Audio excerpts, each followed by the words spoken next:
അപ്പൊ Cristiano Ronaldo ഇടയ്ക്കിടയ്ക്ക് പറയാറുണ്ട് ഓൾവേസ് അഗെയിൻസ്റ്റ് മീ. ഓക്കെ, അത് പുള്ളി ചുമ്മാറിനല്ല, കാരണം ഫിഫയും ഫിഫയുടെ കൂട്ടാളികളും എന്നും അണ്ണനെതിരായിട്ട് നിന്നിട്ടുള്ളൂ എന്ന് നമ്മൾ പലപ്പോഴായിട്ട് കണ്ടിട്ടുണ്ട്. ഓക്കെ, അതിന് ഏറ്റവും വലിയ ഉദാഹരണം ഞാൻ കാണിച്ചു തരാം. ഇപ്പോൾ ഫിഫ വേൾഡ് കപ്പിന്റെ ഒഫീഷ്യൽ ഇൻസ്റ്റാഗ്രാം പേജിൽ അവർ പോസ്റ്റ് ചെയ്തിരുന്ന ഫോട്ടോയാണ്. എല്ലാവരും റൊണാൾഡോയെ കുറിച്ച് സംസാരിക്കുന്നു, റൊണാൾഡോയ്ക്ക് വേണ്ടി സംസാരിക്കുന്നു. നിമിഷം നേരം കൊണ്ട് ഫിഫ പോസിറ്റീവിൽ വിളിച്ച് റീപോസ്റ്റ് ചെയ്തു. അതിനുശേഷം റൊണാൾഡോ ഉള്ള ഒരു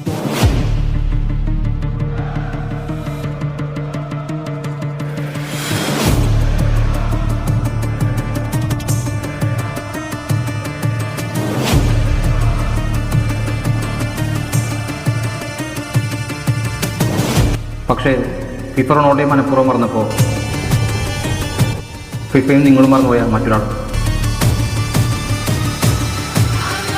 ഞാനടങ്ങുന്ന ഒരു തലമുറയുടെ ഉന്മാദവും ഉயிருമായി വന്നു. കാൽപന്ത് കൊണ്ട് സാമ്പാദത്തിൽ ചെയ്ത മാന്ത്രി കളി കാണുന്നവനെ ഉന്മാദനമെന്തെന്ന് കാണിച്ചു. റൊണാൾഡോ മെസ്സിയും മാത്രമായിരുന്നില്ല ഈ ഫുട്ബോൾ ലോകം അവൻ്റെയും കൂടിയായി. അവരുടെ യുഗത്തിൽ വന്ന് അവർക്കതിൽ നിന്ന് ഈ ഫുട്ബോൾ ലോകത്തിൻ്റെ സുൽത്താനായി മാറിയ കഥ ആരും കേൾക്കാതെ കാണാതെ.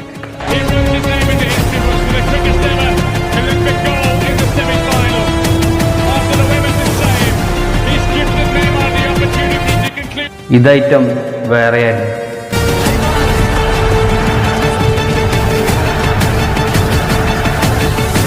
ഒരുപക്ഷെ ഈ തലമുറയിൽ ആരും കണ്ടു കാണില്ല. പക്ഷെ കണ്ടവർക്ക് അയാളെക്കാൾ മികച്ചൊരു എൻ്റർടൈനറെ ഈ ഫുട്ബോൾ ലോകത്ത് കാണിച്ചു തരാനും സാധിക്കും. അതെ, ഒരു വാർത്തയുടെ ഹൃദയവും അവൻ്റെ താളത്തിനൊപ്പം തുടിക്കുക തന്നെയായി. ഒരുപക്ഷെ അവൻ്റെ തലമുറയിൽ അവൻ്റെ കളി കണ്ട് ജനിച്ച് ഒരുപാട് നിയമമായി ജീവിച്ചിരിപ്പുണ്ട് ഈ നാട്ടിൽ. അവർ കാത്തിരിക്കുന്നുണ്ട് അവൻ്റെ തിരിച്ചുവരവായിട്ട്. അതെ, അവർക്ക് വേണ്ടി, മറന്നവർക്ക് വേണ്ടി ഓർമ്മിപ്പിക്കാൻ അവൻ വരും. Neymar da Silva, Santos India.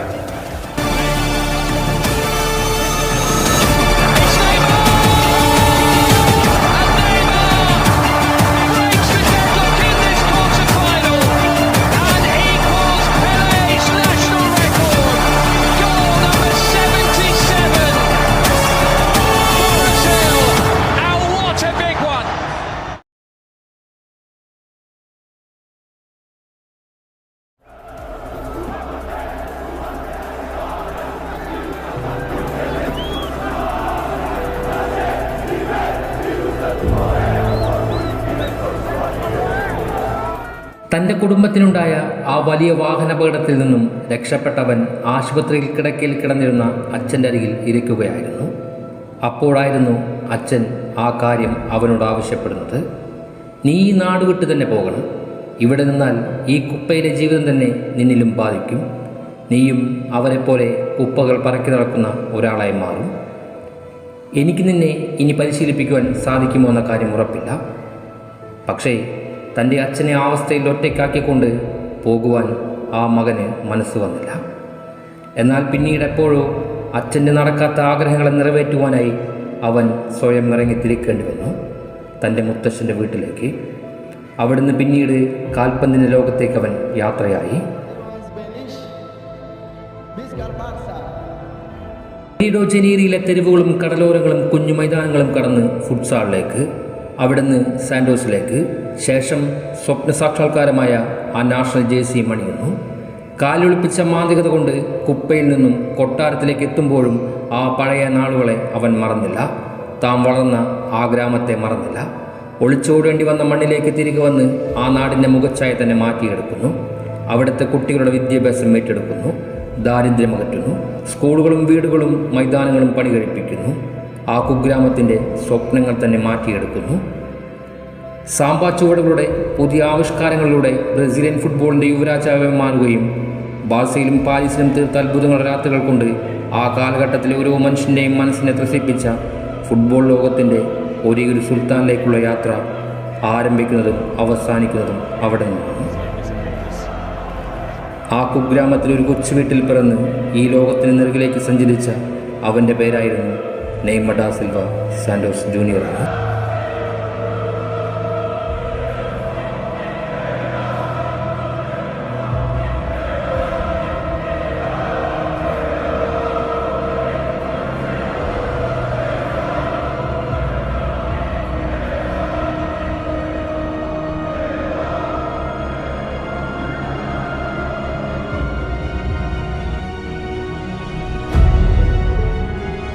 Neymar കഥകളിലേക്ക് പലപ്പോഴും സഞ്ചരിച്ചാൽ വിജയത്തെക്കാളേറെ തോറ്റ മുഖങ്ങളാണ് നമുക്ക് കാണുവാൻ സാധിക്കുക. ഓരോ വട്ടവും അയാൾ തോൽക്കുമ്പോഴും അവിടെയെല്ലാം ലോക ഫുട്ബോളിൻ്റെ മനസ്സും കൂടെയായിരുന്നു തോറ്റുപോകാറുള്ളത്. കാരണം റൊണോമിസ് ഇതിഹാസങ്ങൾക്കും അപ്പുറം ഈ ഫുട്ബോൾ ലോകം ഒരുപോലെ ആരാധിച്ചിരുന്ന ഒരു പേരായിരുന്നു നെയ്മർ ജൂനിയർ എന്ന്. പെലെയുടേതോ ഡീനയുടെയോ പകരക്കാരനായിരുന്നില്ല നെയ്മർ. മറിച്ച് തന്നിലേക്ക് സ്വയം പകർന്ന് പന്തലിച്ച ജോഗോ ബൊണിറ്റയെ മറ്റൊരു തലത്തിലേക്ക് എത്തിച്ചുകൊണ്ട് ആധുനിക ഫുട്ബോൾ ലോകത്തെ ഭ്രമിപ്പിച്ച മാന്ത്രികനായിരുന്നു. തൻ്റെ കാലുകളിലെ അജ്ഞാതമായ ആജ്ഞ കൊണ്ട് പന്തിനെ എപ്പോഴും അനുസരിച്ചെടുപ്പിക്കുകയായിരുന്നു അവൻ്റെ പതിവ്. തനിക്ക് ചുറ്റും എതിരാളികൾ ഭ്രമണപഥം പോലെ വട്ടം കറങ്ങുമ്പോഴും കാന്തിക വലയം എന്ന പോലെ ചുറ്റിത്തിരിയുമ്പോഴും അതിൽ നിന്നെല്ലാം പുറത്തു കടക്കുന്ന രീതിയോടുള്ള കാൽപന്ത് ലോകത്തിൻ്റെ ഗാഢപ്രണയമാണ് സുൽത്താനിലേക്ക് വാഴ്ത്തപ്പെടുന്നത്. മൈതാനത്ത് അയാൾ വരയ്ക്കുന്ന ആരവങ്ങൾക്കും ചതുരങ്ങൾക്കും ഇടയിൽപ്പെട്ട് എതിരാളികൾ എന്നും തകർന്നുകൊണ്ടേയിരുന്നു. നെയ്മർ ഒരിക്കലും കളിക്കുകയായിരുന്നില്ല, കളിയെ വ്യാഖ്യാനിക്കുകയായിരുന്നു. അയാൾ ഒരിക്കലും കളിക്കാരനായിരുന്നില്ല, കലാകാരനായിരുന്നു. എതിരാളികളുടെ മുൻചിന്തകളെപ്പോലും കാൽപന്ത് കൊണ്ട് കീഴ്പ്പെടുത്തുവാൻ ശേഷിയുള്ള ഏറ്റവും സുന്ദരനായ കലാകാരൻ.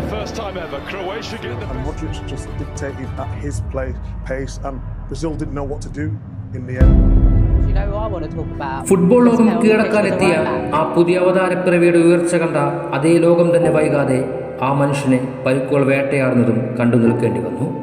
പക്ഷേ ഓരോ തിരിച്ചുവരവുകളും പുതിയ സ്വപ്നങ്ങൾക്ക് വഴിവെച്ചു. എങ്കിലും ഓരോ തിരിച്ചുവരവുകളും വന്നെത്തിയ നെയ്മർ ഒരിക്കലും ആ പഴയ നെയ്മറായിരുന്നില്ല. നഷ്ടപ്പെട്ട വേഗതയും മനോധൈര്യവും അയാളെ പലപ്പോഴും ചോദ്യം ചെയ്തുകൊണ്ടിരുന്നു. എന്നിട്ടും തകർക്കപ്പെട്ട കാലുകൾ വെച്ചുകെട്ടി എതിരാളികളെ നിഷ്പ്രയാസം കീഴ്പ്പെടുത്തിക്കൊണ്ടിരുന്നു. അയാൾക്കെതിരെ വിജയിച്ചവരുടെ കഥകൾ വാഴ്ത്തിപ്പാടുവാൻ ആളുകൾ തിടുക്കം കാണിച്ചുകൊണ്ടിരുന്നു.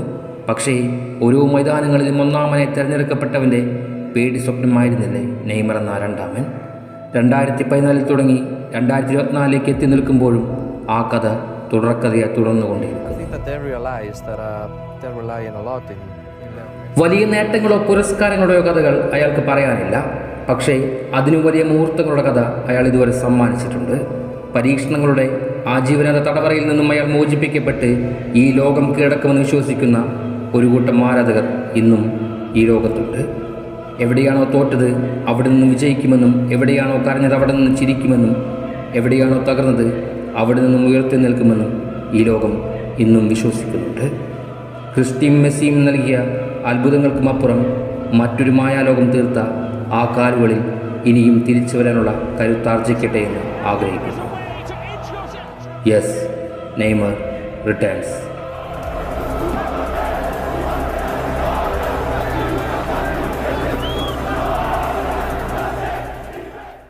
One of the best players we have in Brazil.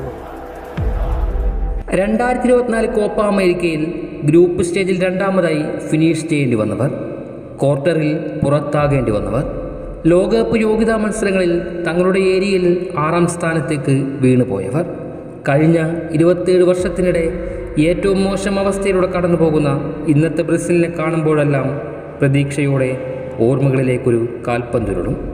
ദ്രുതതാളത്തിൽ തിരിഞ്ഞും കറങ്ങിയും പതഞ്ഞുമൊഴുകുന്ന ആ പന്ത് പതിഞ്ഞിരിക്കുന്ന ബൂട്ടുകളുടെ ഉടമയെ തേടി ഇറങ്ങിയാൽ കണ്ണുകളും ഓർമ്മകളും ചെന്ന് നിൽക്കുക ഒരു 10ാം നമ്പറിലേക്കാണ്. 4 വർഷങ്ങൾക്കുള്ളിൽ 2 യൂറോ കപ്പും 1 ലോകകപ്പും എടുത്തുകൊണ്ട് ലോകത്തിലെ ഏതൊരു ടീം എതിരെ വന്നു നിന്നാലും അവരെ തകർത്ത് കളഞ്ഞ് രസിച്ചിരുന്ന 11 അമാനുഷിക പ്രതിഭകൾ ഒരുമിച്ച് വേട്ടക്കിറങ്ങിയ സ്പെയിൻ എന്ന കിരീട വേട്ടക്കാരുടെ കൂട്ടത്തെ ഏതാണ്ട് ഒറ്റയ്ക്ക് ഗ്രൗണ്ടിൽ നിന്ന് മാച്ച് കളഞ്ഞ പ്രകടനം കാഴ്ചവെച്ചുകൊണ്ട് 2013 കോൺഫെഡറേഷൻ കപ്പിൽ തൻ്റെ ടീമിനെ ചാമ്പ്യനാക്കിയ ഒരു 21-കാരൻ. PSG യോട് ആദ്യ പാദത്തിൽ 4 ഗോളിൻ്റെ പരാജയം ഏറ്റുവാങ്ങിയതിനാൽ രണ്ടാം പാദത്തിൽ 5 ഗോൾ മാർജിനിൽ ജയിക്കുക എന്ന അസാധ്യമായ ലക്ഷ്യത്തിലേക്ക് ബാഴ്സയുടെ ഭടന്മാർ ബൂട്ടുകെട്ടിയിറങ്ങിയ ആ മത്സരത്തിൽ ബാഴ്സയ്ക്കായി ആർപ്പുവിളിക്കുന്ന ആരാധകരുടെ മുന്നിൽ അവരുടെ മിശിഹ വെറുമൊരു മനുഷ്യനായി മാറിയ ദിനം ബാഴ്സയുടെ ആരാധകരുടെ പ്രതീക്ഷകളെ താഴെ വെക്കാതെ മുറുകെ പിടിച്ചുകൊണ്ട് എണ്ണം പറഞ്ഞ 2 ഗോളുകളുമായി തൻ്റെ ടീമിനെ 6-1 വിജയത്തിലേക്ക് നയിച്ച ഫിനോമിനൻ. 2015-16 സീസണിൽ ലിഗ്മെൻ്റ് ഇഞ്ചുറിയുമായി മെസ്സി കളിക്കളത്തിന് പുറത്തിരുന്ന 8 മത്സരങ്ങളിൽ മെസ്സിയുടെ അഭാവം ടീമിനെ തരി പോലും അറിയിക്കാതെ 8 കളികളിൽ നിന്നും 10 ഗോളുകളും 6 അസിസ്റ്റുകളും നൽകി തൻ്റെ ടീമിനെ പോയിന്റ് ടേബിളിൻ്റെ മുകളിൽ നിന്നും മുരിഞ്ച് പോലും താഴെ ഇറക്കാതെ നോക്കിയ ആ സാമ്പാ നർത്തകൻ. 2022 ഖത്തർ ലോകകപ്പിൽ പലകുറി കൂടെയുള്ളവർക്ക് അവസരങ്ങൾ ഒരുക്കി നൽകിയപ്പോഴും അവർക്കൊന്നും ക്രൊയേഷ്യൻ പ്രതിരോധം ഭേദിക്കുവാനാകില്ലെന്ന് കണ്ടപ്പോൾ ഒടുവിൽ മിഡിൽ നിന്നും പന്തുമായി നേരിട്ട് യുദ്ധത്തിനിറങ്ങി ക്രൊയേഷ്യൻ പ്രതിരോധത്തെയും ഗോൾ കീപ്പറെയും ചുമ്മാ പൊളിച്ചു കളഞ്ഞുകൊണ്ട് ആ ടൂർണമെൻറ്റിലെ ഏറ്റവും മികച്ച ഗോളുകളിലൊന്ന് തൻ്റെ പേരിൽ കുറിച്ച നെയ്മർ എന്ന ആ മനുഷ്യൻ.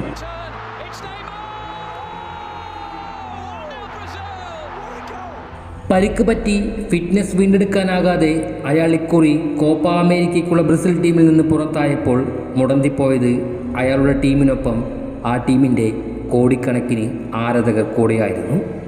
പുതുതലമുറയായി പുതിയ ചരിത്രം സൃഷ്ടിക്കാമെന്ന് ഉറപ്പിച്ചുകൊണ്ട് കോപ്പയിലേക്ക് എത്തുമ്പോഴും അതിനെ നിയന്ത്രിക്കുവാൻ ഒരു ലീഡിംഗ് റോൾ വേണമായിരുന്നു. പലരും പകരമാകുമെന്ന് കരുതിയെങ്കിലും അയാളുടെ നിഴൽ പോലും ആകുവാൻ ആർക്കും സാധിച്ചിരുന്നില്ല. മിഡ് ബോളുകൾ കൃത്യമായി കേരി ചെയ്തുകൊണ്ട് ഗെയിം സൃഷ്ടിക്കുവാനും ഗോൾ അടിക്കുവാനും ഗോളിലേക്ക് വഴിയൊരുക്കുവാനുമുള്ള അയാളിലെ മാന്ത്രികതയ്ക്ക് സമമെന്ന് തോന്നിയവർ ഇന്നും ഈ പുതിയ തലമുറയിലും പിറന്നിട്ടില്ല എന്ന ബോധം ആരാധകരുടെ പ്രതീക്ഷകളെ ആകമാനം തകർത്ത് കഴിഞ്ഞിരുന്നു. പാതി വഴിയിൽ അവസാനിക്കുന്ന കോപ്പ യാത്ര അത് തെളിയിക്കുകയും ചെയ്തിരുന്നു. 2024 കോപ്പയിലെ മുഴുവൻ താരങ്ങളുടെയും പെർഫോമൻസുകൾ ഒരു തട്ടിൽ അളന്ന് തിട്ടപ്പെടുത്തി വെച്ചാൽ പോലും കഴിഞ്ഞ വർഷത്തെ കോപ്പ അമേരിക്ക ഫൈനലിലെ അവസാന 30 മിനിറ്റ് മതി നെയ്മർ ഇരിക്കുന്ന തട്ട് താണു തന്നെ ഇരിക്കുവാൻ. അയാളൊരു പേടി സ്വപ്നം തന്നെയാണ്. അത് ഇന്നത്തെ ലോക ചാമ്പ്യന്മാരുടെയും വരെ. ഡീപ്പോൾ പറയും പോലെ അവനെ തടയുവാൻ എളുപ്പമല്ല. He's A animal. കോടിക്കണക്കിന് ബ്രസീൽ ആരാധകരും കാത്തിരിക്കുന്നത് നിങ്ങളുടെ ആ പഴയ തിരിച്ചുവരവിനെ തന്നെയാണ്. ആ പഴയ പ്രതാപം തിരികെ കൊണ്ടുവരുവാൻ ബ്രസീൽ ശ്രമിക്കുന്നുണ്ടെങ്കിൽ അതിനു മുൻപിൽ നെയ്മർ എന്ന പേരുണ്ടാകണം. കാലം പരീക്ഷണങ്ങൾക്ക് ഇളവ് നൽകിയാൽ ഈ കാൽപന്ത് ലോകം ഒരിക്കൽ കൂടി ആ സാമ്പാ നർത്തകൻ്റെ കളിമികവിൻ്റെ ചൂടറിയേണ്ടി വരും. നെയ്മർ എന്നത് ഒരുപക്ഷെ ബ്രസീൽ ഫുട്ബോളിലെ അവസാന എൻ്റർടൈനറുടെ നാമം തന്നെയാകാം. ഇനി അവിടെ മറ്റൊരു ഡീനയോ നെയ്മറോ പുനർജനിക്കണമെന്നില്ല. അതുകൊണ്ട് തന്നെ കമോൺ ചാമ്പ്യൻ, പരിക്കുകളോട് സലാം പറഞ്ഞുകൊണ്ട് നിങ്ങൾ തിരിച്ചു വരണം. നിങ്ങളുടെയും ബ്രസീലിൻ്റെയും തിരിച്ചുവരവിനായി ഒരു വലിയ ജനത കാത്തിരിക്കുന്നുണ്ട്.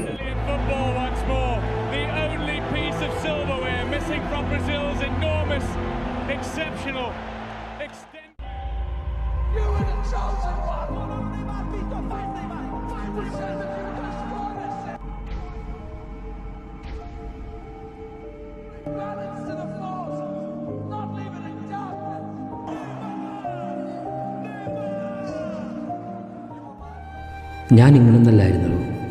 എൻ്റെ കുടുംബത്തിൻ്റെ പട്ടിണി മാറ്റാൻ എൻ്റെ അച്ഛൻ്റെ സ്വപ്നങ്ങൾക്ക് പുറകെ ഓടിയവനാണ് ഞാൻ. അതിലേക്കുള്ള ദൂരം എനിക്ക് അത്ര എളുപ്പമായിരുന്നില്ല. കാൽപന്തിനോടുള്ള അടങ്ങാത്ത ലഹരിയാണ് എനിക്കതിന് ഊർജ്ജം നൽകിയത്. അതിലൂടെ ഞാൻ നിങ്ങളെ ആനന്ദിപ്പിച്ചിരുന്നു എന്ന് വിശ്വസിക്കുന്നുണ്ട്. അതിലൂടെ ഞാൻ എൻ്റെ കുടുംബത്തെ സംരക്ഷിച്ചുവെന്ന് ഞാൻ വിശ്വസിക്കുന്നുണ്ട്. പക്ഷേ ഇന്ന് ഞാൻ ആ പഴയ സാവോപ്പോളയുടെ തെരുവിൽ തന്നെ നിൽക്കുന്നത് പോലെ അനുഭവപ്പെടുന്നു. ഈ ഫുട്ബോൾ ലോകത്തേക്ക് എത്ര സ്വപ്നങ്ങളായിട്ടാണ് ഞാൻ കടന്നു വന്നത്. ഒരുപാട് പുരസ്കാരങ്ങളൊന്നും വെട്ടിപ്പിടിക്കണമെന്ന് എനിക്കുണ്ടായിരുന്നില്ല. പക്ഷേ മതിവരുവോളം മൈതാനത്ത് പന്ത് കെട്ടണമെന്ന് ഞാൻ അധികമായി ആഗ്രഹിച്ചിരുന്നു. ഇന്നിവിടെ ഈ അവസ്ഥയിലിരിക്കുമ്പോൾ എന്തോ വല്ലാത്തൊരു നഷ്ടബോധം. തകർന്ന കാലുകളിലെ എല്ലുകൾക്കിടയിലെ വേദനയേക്കാൾ വലിയ വേദന ഞാൻ ഇന്ന് അനുഭവിക്കുന്നുണ്ട്. പരിക്കിനെ ഭയപ്പെടുത്തുന്ന നിമിഷങ്ങൾ എൻ്റെ ഉറക്കത്തെ നിരന്തരം ശല്യം ചെയ്യുന്നുണ്ട്. ആ സ്വപ്നങ്ങളിലെല്ലാം അവസാനം ഞാൻ ആ നിമിഷത്തിൽ തന്നെ എത്താറുമുണ്ട്. എനിക്കറിയാം അവിടെയാണ് എനിക്കെല്ലാം നഷ്ടപ്പെട്ടതെന്ന്. പലപ്പോഴും അതെന്നിങ്ങനെ കുത്തിനോവിച്ചുകൊണ്ടേയിരിക്കും.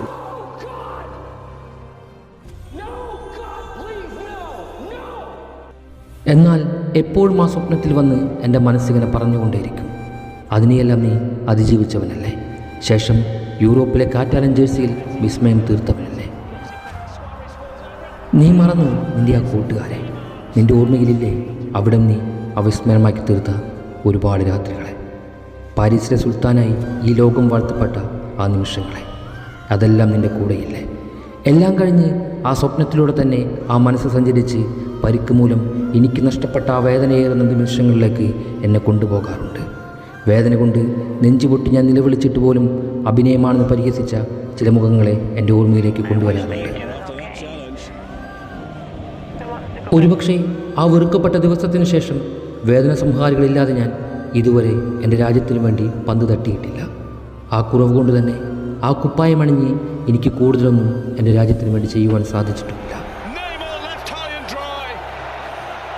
എൻ്റെ ഓർമ്മയിൽ പണ്ടെപ്പോഴോ അച്ഛൻ്റെ കൈയും പിടിച്ച് എൻ്റെ നാട്ടിൽ നിന്നും ഓടിപ്പോകേണ്ടി വന്ന ആ കുഞ്ഞു ബാലൻ്റെ ഭയത്തിൽ തന്നെയാണ് ഞാൻ ഇന്നും ജീവിച്ചിരിക്കുന്നതെന്ന് എനിക്ക് തോന്നുന്നുണ്ട്.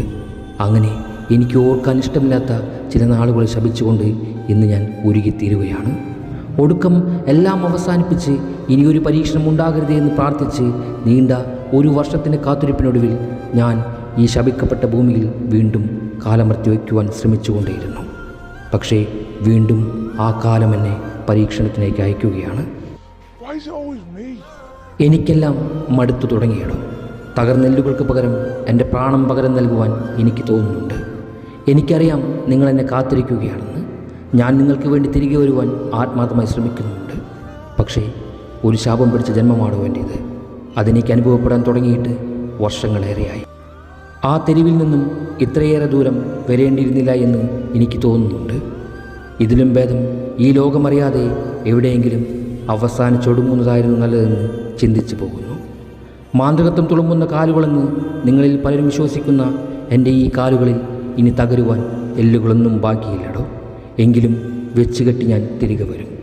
തിരികെ വരാൻ ശ്രമിച്ചുകൊണ്ടേയിരിക്കും നിങ്ങളുടെ ആ പഴയ നെയ്മറായി. ഒരുപക്ഷെ അടുത്ത അവസരത്തിൽ ഞാൻ പരാജയപ്പെട്ട് വീണുപോയാൽ ഈ ശപിക്കപ്പെട്ട ലോകത്ത് ഞാൻ എൻ്റെ കിരീടമഴിച്ചു വയ്ക്കും. വെറുമൊരു കെട്ടുകഥയായി ഒടുങ്ങുമായിരിക്കും. പണ്ടെന്നോ ഒരു നെയ്മർ ഉണ്ടായിരുന്നു എന്ന കഥ മാത്രമായി വരും തലമുറകളിൽ ഞാൻ അവശേഷിക്കും.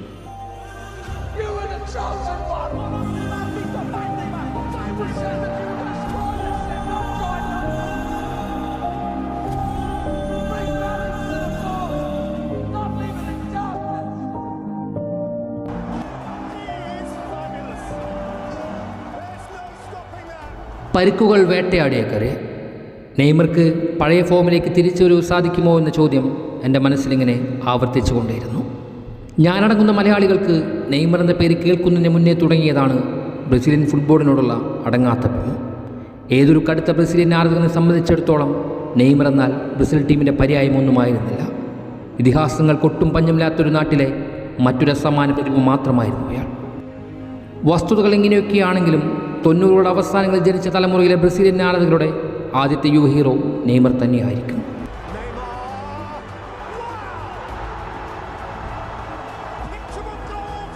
തൻ്റെ പല മുൻഗാമികളെയും പോലെ അയാളിലെ പ്രതിഭയെ അവരുടെയും ലോക ഫുട്ബോളിലെ രാജാവായ പെലയോട് നിരന്തരം താരതമ്യം ചെയ്തുകൊണ്ടേയിരുന്നു.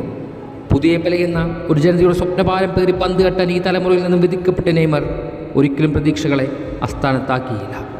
രാജ്യാന്തര തലത്തിലും ക്ലബ് തലത്തിലും ശരാശരിക്ക് മുകളിലുള്ള പ്രകടനം അയാൾ തുടർച്ചയായി പുറത്തെടുത്തുകൊണ്ടേയിരുന്നു. രാജ്യാന്തര തലത്തിൽ കളിച്ച മത്സരങ്ങളിലെ പ്രകടനം കണക്കിലെടുത്താൽ താൻ കളിച്ച കാലഘട്ടത്തിലെ ഏറ്റവും മികച്ച താരമായി മാറുവാൻ അയാൾക്ക് സാധിച്ചിരുന്നു എന്നതായിരുന്നു വാസ്തവം. ഇതിഹാസങ്ങളായ ക്രിസ്ത്യാനോ റൊണാൾഡോയും ലയണൽ മെസ്സിയും രാജ്യാന്തര തലത്തിൽ കളിക്കുന്ന കാലഘട്ടത്തിൽ കൂടിയാണ് വൈകാരിക പ്രഖ്യാപനങ്ങൾക്കും അപ്പുറം കണക്കുകളുടെ പിൻബലമുള്ള അയാളുടെ നേട്ടങ്ങൾ. പുതിയ പെലെ എന്നതൊക്കെ ബ്രസീലുകാരുടെ വ്യാമോഹം മാത്രമായിരുന്നുവെങ്കിലും കാൽപന്ത് പ്രേമികൾക്കിടയിൽ ആഘോഷിക്കപ്പെടാനുള്ള ബ്രസീലിയൻ ജനിതക ഗുണങ്ങൾ അയാളിൽ ആവോളമുണ്ടായിരുന്നു. ആ പ്രതിഭാസമ്പത്ത് കൈമുതലാക്കിയ ഉയരങ്ങളിലേക്ക് അയാൾ ഡ്രിബിൾ ചെയ്ത് മുന്നേറുമ്പോഴാണ് ഒരു ഫുട്ബോൾ താരത്തെ സംബന്ധിച്ചിടത്തോളം ഗുരുതരമായ പല പരിക്കുകളും അയാളെ വേട്ടയാടാൻ ആരംഭിക്കുന്നത്. 2014 ലോകകപ്പിൽ സുനികയുടെ ചവിട്ടുകൊണ്ട് നട്ടെല്ലിന് പരിക്ക് പറ്റി പുറത്തു പോയത് മുതൽ ചെറുതും വലുതുമായ ഒരുപാട് പരിക്കുകൾ അയാൾ നിരന്തരം നേരിട്ടുകൊണ്ടിരുന്നു. അതിൽ കായിക താരങ്ങൾ ഒരിക്കലും ഇരയാകരുതെന്ന് ആഗ്രഹിക്കുന്ന, ഭേദമായാലും മൊഴിയാബാധ പോലെ വേട്ടയാടുന്ന ലിഗ്മെന്റ് ആങ്കിൾ മെറ്റാഡാസിൻ എന്ന ഗുരുതര പരിക്കുകൾ കൂടി അയാൾക്ക് പിടിപെട്ടിരുന്നു. അവ അയാളെ വിടാതെ വേട്ടയാടിക്കൊണ്ടേയിരുന്നു. അയാൾക്ക് പല നിർണായക മത്സരങ്ങളും ടൂർണമെൻറ്റുകളും വരെ നഷ്ടമായിക്കൊണ്ടേയിരുന്നു. നിലവിൽ 2026 വേൾഡ് കപ്പിലേക്കുള്ള ക്വാളിഫയർ മത്സരങ്ങൾ പോലും അയാൾക്ക് നഷ്ടമായിക്കൊണ്ടിരിക്കുകയാണ്. Why is it always me? അയാളുടെ പരിക്കുകളുടെ സ്വഭാവം പരിഗണിച്ചാൽ അയാളിൽ നിന്നും ഇനിയൊരു ഫുട്ബോൾ താരത്തിന് അനിവാര്യമായ ആരോഗ്യത്തിലേക്കുള്ള ഒരു തിരിച്ചുപോക്ക് അപ്രാപ്യമാണെന്ന് എനിക്ക് പലപ്പോഴും തോന്നിപ്പോകാറുണ്ട്. അതിനർത്ഥം ഏതാണ്ട് 9 വർഷങ്ങൾക്ക് ശേഷം നെയ്മറില്ലാത്തൊരു ബ്രസീലിയൻ സിസ്റ്റത്തിന് തറക്കല്ലിടുവാൻ സമയമായെന്ന് കൂടിയാണ്. നെയ്മർ ടീമിന് അത്രമേൽ അഭിവാജ്യ ഘടകമായിരുന്നാൽ തന്നെ തീർത്തും അനായാസമായി കടന്നു ചെല്ലാവുന്ന ഒരു മാറ്റമല്ല അത്. നെയ്മർക്ക് പൂർണ്ണമായ ആരോഗ്യസ്ഥിതിയിലേക്ക് മടങ്ങിപ്പോകുവാൻ ഇനിയൊരു പക്ഷേ അത്ഭുതം സംഭവിക്കേണ്ടി വരും. കാരണം അയാൾക്ക് സംഭവിച്ചിട്ടുള്ള ആംഗിൾ മെറ്റാഡാസിൻ പരിക്കുകളിൽ നിന്നും പൂർണ്ണമായൊരു മുക്തി പലപ്പോഴും എളുപ്പത്തിൽ സാധ്യമാകാറില്ല. എങ്കിലും സാധ്യമല്ലാത്ത പലതും സംഭവിക്കുമ്പോഴാണല്ലോ നമ്മളതിനെ അത്ഭുതമെന്ന് വിളിക്കാറുള്ളത്. സാന്റോസിലേക്കുള്ള മടങ്ങിപ്പോക്ക് പുതിയൊരു നെയ്മറിനെ സമ്മാനിക്കുമെന്ന് ഇന്നും വിശ്വസിക്കുന്നുണ്ട്. മുന്നോട്ട് അധികമൊന്നുമില്ലെങ്കിൽ കൂടി ബാക്കി വയ്ക്കുന്ന സാമ്പാ ശൈലികൾ കൊണ്ട് ആനന്ദിപ്പിക്കുന്ന നെയ്മർ തിരിച്ചു വരുന്നത് കാത്തിരിക്കുന്നത് ഒരു ജനറേഷൻ തന്നെയാണ്. അവർ നിങ്ങൾ വീണുപോയ ആ നിലത്തിൽ തന്നെ ഇന്നും കാത്തിരിക്കുന്നുണ്ട്. അവിടെ മുതൽ തന്നെ നിങ്ങൾ ഉയർത്തിയേക്കുന്നത് ദർശിക്കുവാനായി. പഴയ പലതും ഓർമ്മിപ്പിക്കുന്ന തരത്തിൽ നെയ്തെടുക്കുന്ന ഫ്രീ കിക്കിലൂടെയും കൂകി വിളിച്ച ആരാധകർക്ക് മുന്നിൽ മഴവില്ല് കണക്ക് വളച്ചെത്തിച്ച കോർണറിലൂടെ നിങ്ങൾ ജനിപ്പിച്ചെടുത്തത് അവരെയായിരുന്നു, ഞങ്ങളെയായിരുന്നു, നെയ്മർ യുഗത്തിൽ പിറന്നവരെയായിരുന്നു. അത് അത്ഭുതങ്ങൾ സംഭവിക്കുക തന്നെ ചെയ്യും. Neymar da Silva Santos junior ഒരിക്കൽ കൂടി ഈ ഫുട്ബോൾ ലോകത്തിന് സുൽത്താനായി തീരുക തന്നെ ചെയ്യും. Wait for that moments.